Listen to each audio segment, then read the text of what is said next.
The gentleman over there just asked a question about how a lay person select a master. My question is more perplexed one. Probably it's the other way around. Yes. How does a master select not the disciple, but the land? Since you talk about Amitabha land, the land to teach. So my question is, since you speak many languages and you've been around the world, how did you come to select the land Taiwan as your first seat of teaching? And what's behind my mind is the question you just mentioned. There are many masters nowadays functioning.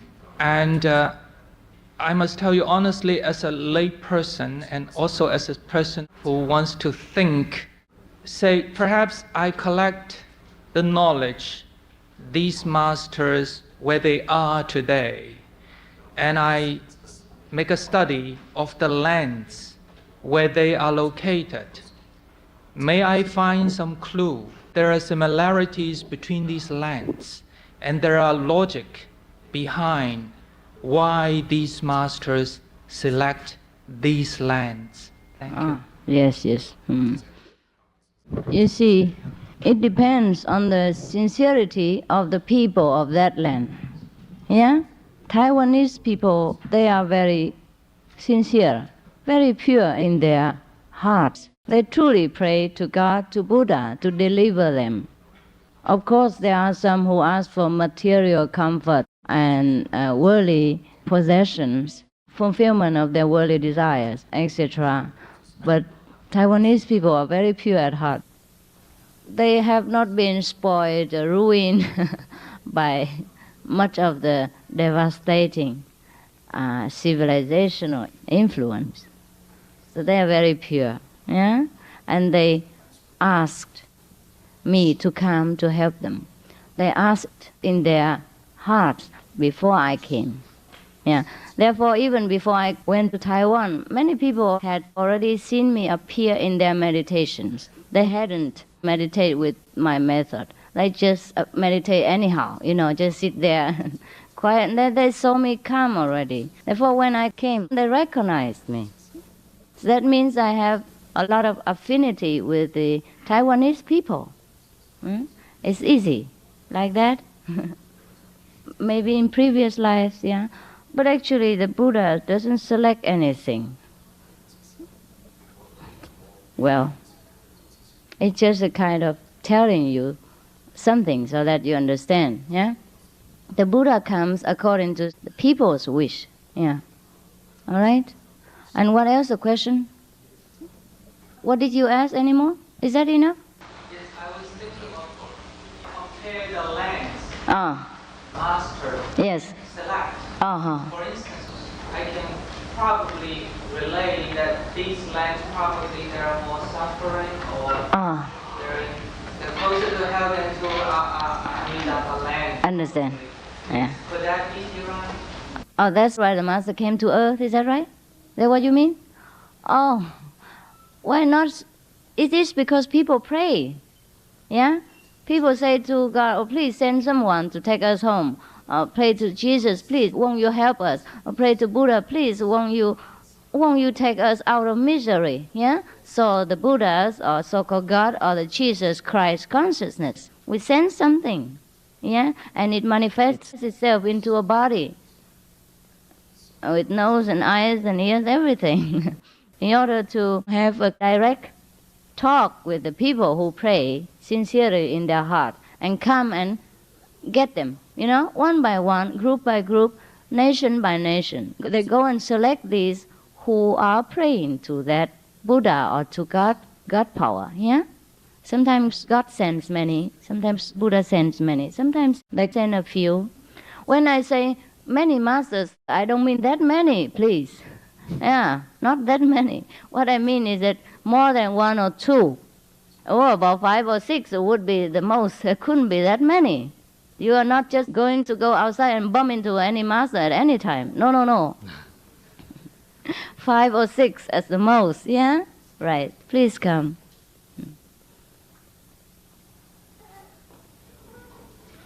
So far, all those endeavors by God or godness or their messengers, so-called the prophets, together with the history, we tried and tried to make this universe, first of all, our global place, be nice place, where is the stop of suffering, physically and mentally.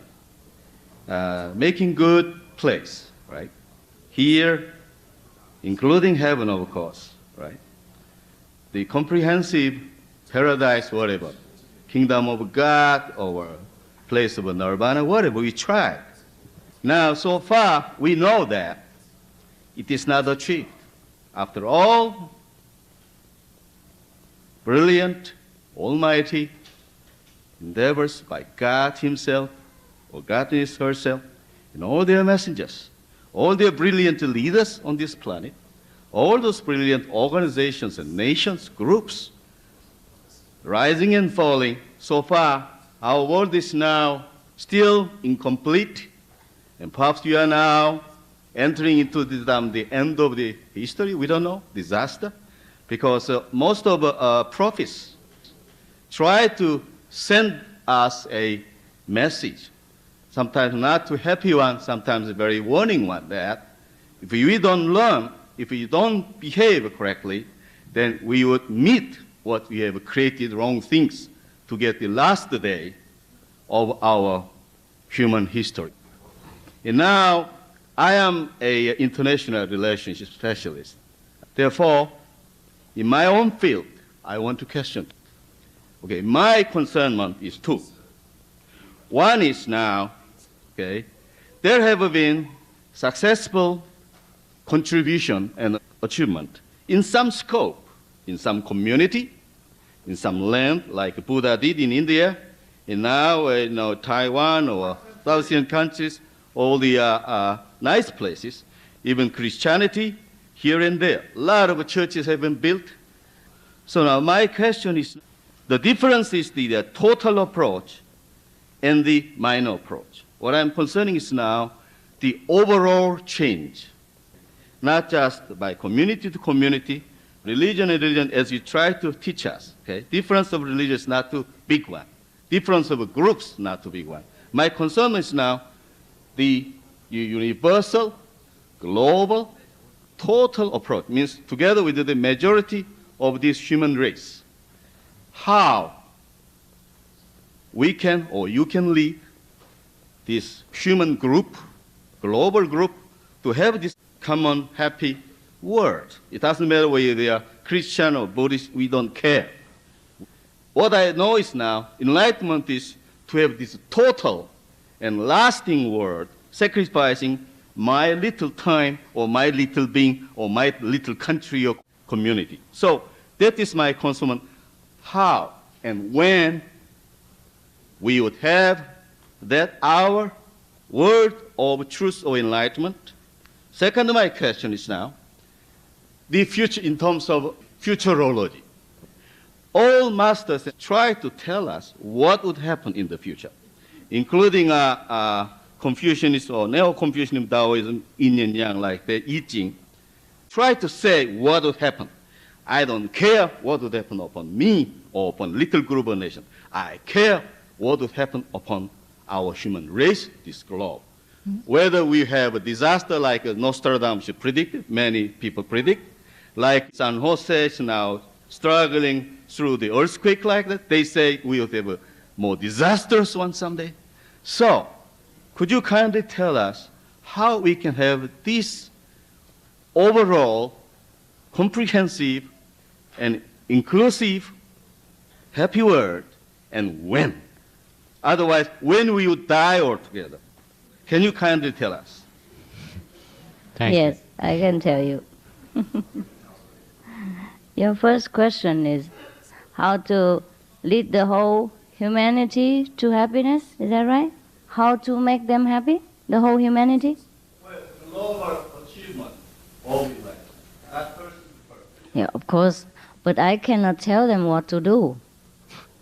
I cannot tell all the people, all the politicians, all the presidents of all the nations what to do. They won't listen. So it's not a question of how to, it's how I tell them. It's difficult. No master has ever achieved this. Yes, right. We can only talk to a group, those individuals who sincerely want the truth, like you or the people here. That I can tell them. But my real question now, shall we meet the total disaster, or will we happily blessed with paradise or hell in the future to our human race? Well, tomorrow, if you want.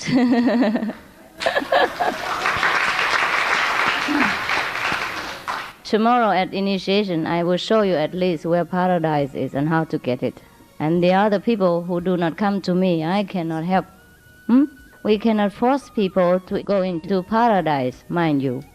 We must know that. Otherwise, Jesus would have forced them all into the kingdom of God. Buddha would have forced them all into the Buddha's land. Now, we can only reason and persuade some by logic. And if people believe, then they come.